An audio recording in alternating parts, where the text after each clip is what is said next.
Introducing how to customize and configure digital signage with Quantic POS. Here you can see my pet stores utilizing the digital signage functionality of Quantic. Each digital signage screen can contain 1, 2, or 3 columns, and each one of those columns can be customized. Additionally, if the account is set up with something called dual pricing, you can see that the cash price and card price are also displayed on the digital signage.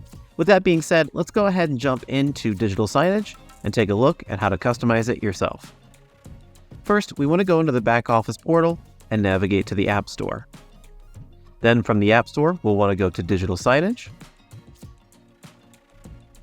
and hit the cog. From here, I can click on any screens that I've already created or create a new one. With digital signage, you can have many different screens if you would like for each screen that you have in store. You can also see that you can customize the name, the size, as well as the orientation. For example, I could do landscape or I could do portrait mode. Now from my screen section, you can see I've got 2 different screens. This one has 2 columns and this one has 3 columns. If I want to preview one of my screens, I can click on this eye here, or I can hit this trash can button to delete one. All right, let's click on the one that I've already created. Once again, here you can see I can name my screen whatever I would like, and then I need to pick how many columns I would like to utilize. Once I've done that, I want to set my screen background. I can either use an image that I can upload, or I can use a color. Here you can see I have color selected, and I have this yellowish color. Next, I also have the ability to add an image on the top. This could be your company logo, and I could put it on the left, the right, or center. Otherwise, no image. Now, those are the beginning steps. Now we get to customize the columns. So for this picture here, I set this column as a slideshow. So I set this as slideshow, and then I uploaded this picture. Now, since it is a slideshow, if I had uploaded multiple pictures, then it would rotate through those pictures. Whether I want it to be products or specials or anything like that. Once I've customized my first column, now let's go ahead and take a look at column number 2 right here. Now for this one, you can see that I'm using my menu. So for this column, we're going to populate our products. Much like with the other options, you can see the background can be a color, an image, or no background. This will add a background to the specific box that's relevant to that menu.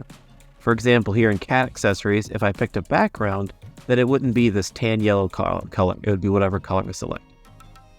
I can also have a feature image. So in this scenario, an image can be in the top, the middle, or the bottom. Or I can keep that turned off. Next, I want to determine my font type and size and color. So here in this example, you can see I have a black font. If I had, say, a black background, I might want to pick a white font or a lighter color font. I can also put a border around the title. You've got a few more options here. Right now I have this set to list view, but you could do a grid view instead. You can have it show just the name or the name with a description. And if you've got images with your items, you can also display those. Here you can see I'm just doing a list view with an item name and no images. Once I've selected these customizations, the last thing is to pick what part of my menu do I want to display in this column. So for example, you can see I can click this drop down and I can select any number one of the categories that's in my catalog. Here I've got cat accessories. Next, from this drop down, I'll be able to select whatever items I would like to display.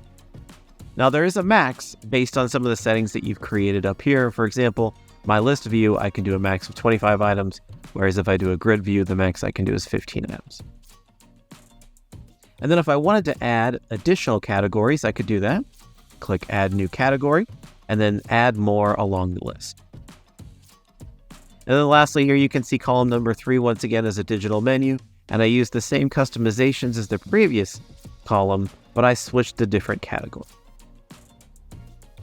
Once you're all set, you click the Save button down here on the bottom right, and as I mentioned before, click on this eyeball to take a look at your work. And that is how to customize and configure digital signage with Quantic POS. Thank you for watching today's video from Quantic POS Training Center. If you enjoyed this video and would like to see more content like this, Don't forget to hit the like button below, and make sure to subscribe to our channel for the latest updates and to join our growing community. Also, be sure to turn on notifications by clicking the bell icon so you never miss an upload. See you next time!